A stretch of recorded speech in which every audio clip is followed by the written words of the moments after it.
We want first and foremost to appreciate the leadership of Jubilee in Nakuru County, because yesterday we had an Azimio rally that was very successful, one of the most successful rallies that we have had at Azimio, and that was made possible by the leaders in Nakuru who are in Jubilee Party, led of course by the governor and Mheshimiwa Rama and the member of the county assembly in that area. And also want to thank the residents of Nakuru for turning out in large numbers and showing their support for the winning side, the Azimio side. Like we have said before, clearly Azimio is head and shoulders ahead of UDA, and it is clear, and you can also see it in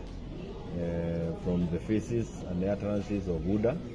The level of desperation that has set in is a clear indication that they have known, or they have woken up to the reality that a win in the general elections that are near in another 65 days is not possible for them. And if you want again to look for any confirmation, last night they were busy transporting people from Nakuru County to their Nyandarua meeting. We came across very many buses pale Naivasha ambazo zimebeba watu wengi kutoka Nakuru.